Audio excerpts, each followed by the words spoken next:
Vladimir Putin,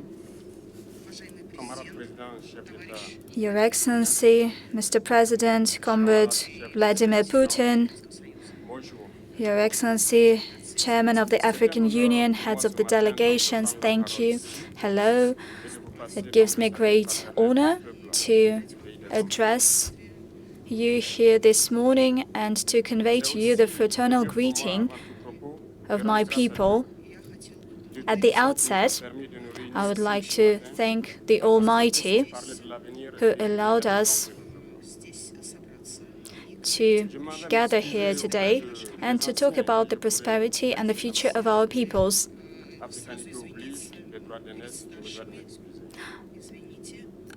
I'm sorry for maybe offending you somehow. My generation asks a lot of questions, but does not get any answers. Here, we feel at home. Russia is also a family to Africa because we share history. Russia has sacrificed a lot to liberate Europe and the world from fascism. During World War II, we have shared history. We can say that we are forgotten peoples of the world, be it movies, books. In many ways, the role of Russia and Africa in the fight against Nazism has been forgotten. But today we stand together, and today we're here to talk about the future of our countries and what will happen tomorrow in this new free world to which we aspire for, where there will be no meddling in our domestic affairs. We have shared prospects, and I hope that this summit will provide an opportunity to establish just peace and just world order and relations between our peoples. It's not quite clear to me how come that Africa, that has so many resources, water, solar energy, how come that currently it is the poorest continent in the world with the highest levels of famine? How come that we have to ask for help? We ask ourselves, but we don't get any answers. We have a chance to build a new relationship. Hopefully, this relationship will be for the better to us in order to build a better future for our country. On behalf of my generation, I would like to say that due to poverty, many had to cross oceans in quest for a better life. At times, they die. At times, they starve. It's hard for them to survive. As for Burkina Faso, it's been 8 years since we have been facing the most barbaric and violent form of colonialism, barbarism. We are imposed this modern form of slavery.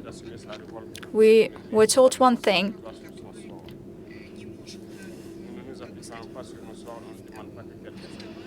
a slave that cannot rebel does not deserve pity.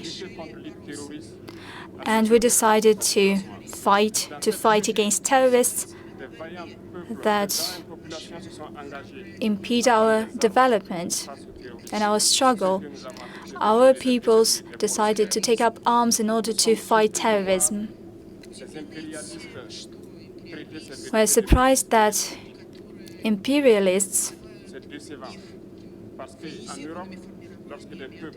they are called militarized units, militarized groups.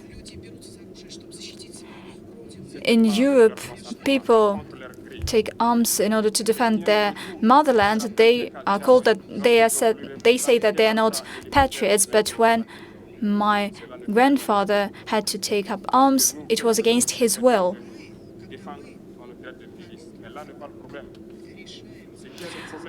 When people decide to take up arms,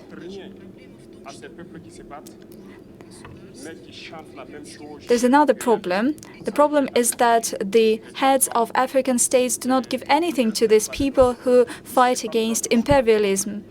They're calling us armed units, bandits. We do not agree with such an approach. Leaders of African states should not be puppets when imperialists treat them like that. I would like to convey a message to the heads of African states.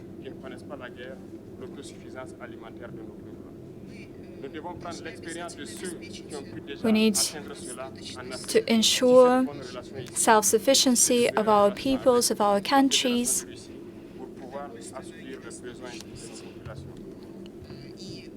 We need to ensure food self-sufficiency, and we need to meet all the needs of our peoples.